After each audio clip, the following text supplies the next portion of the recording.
जेठा के गरेको यो फेरि आज?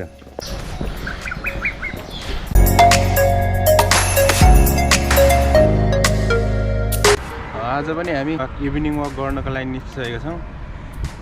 घाम छ है, अलिक 5 बज्यो कोरियामा, घाम निकै छ। अनि म चाहिँ चस्मा लाएर निस्केको छु।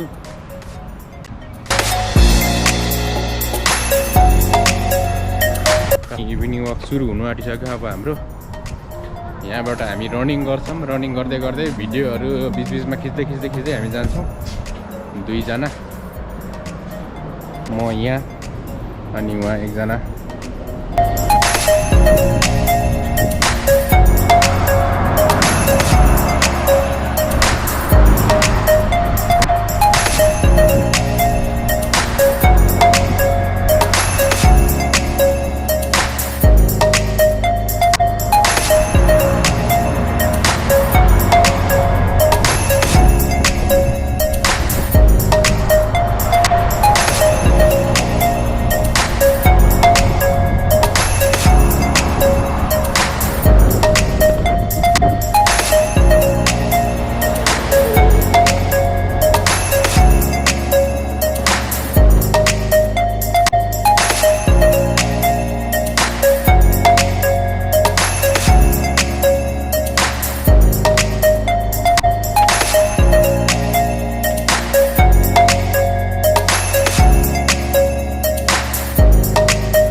जेठा के गरेको यो फेरि आज?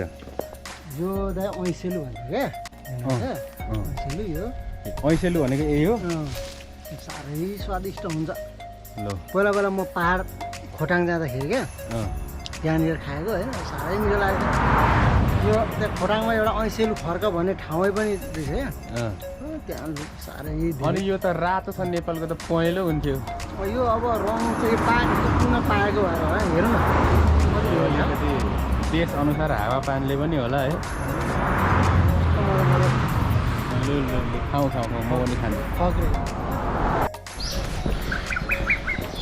ल है, हामी चाहिँ कुद्दै कहाँ आइपुग्यो? नयाँ ठाउँमा आज।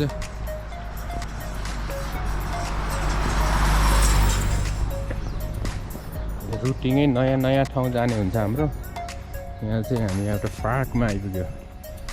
फरेस्ट सफारी यही रहेछ क्या। के हो यहाँ चाहिँ यस्तो रहेछ है, फरेस्ट सफारी, तर बन्द रहेछ आज अहिले चाहिँ।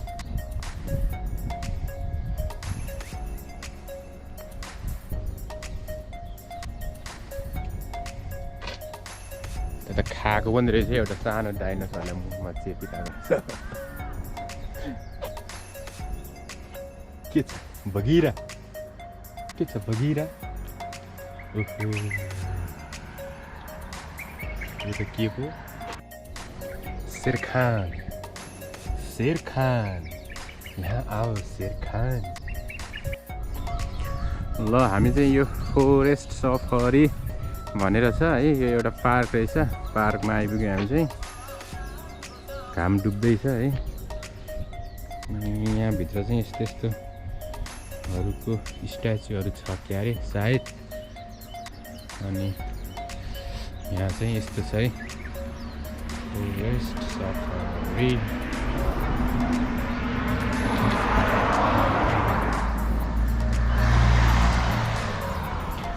र हाम्रो डेस्टिनेसन आज यहीँसम्म, नयाँ ठाउँतिर आइयो है। त्यस्तै हो। टिकटक, हाम्रो टिकटक स्टार।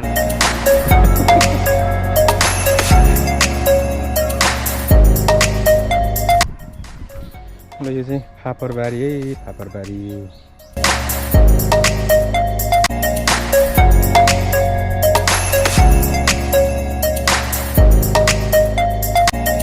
यो चाहिँ कन्टेनर हाउस है, त्यो छेउको 2टा गाडीहरू छ। तर अझै पनि कोरियामा यस्तो कन्टेनरहरूमा बस्छ मान्छेहरू। नेपाली कामदारहरूलाई पनि कतिलाई कन्टेनरहरूमा राखेको हुन्छ। तर अहिले नराख्ने प्रावधान छ र पनि राख्छ है। जस्तै कन्टेनर हो, सानो सानो डल्ला धेरै मैले अझै पनि भेटेको छु। कन्टेनरहरूमा बस्ने हावा चल्दाखेरि पुरै उचाल्छ भन्छ है। कन्टेनर सारिराखेको हुन्छ अरे क्या बिहान। केटाहरूले त्यही भन्थ्यो।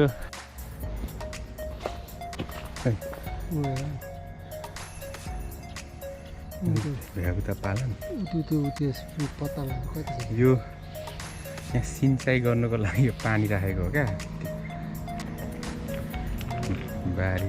भ्यागुता त अनि आइहाल्छ नि आफै।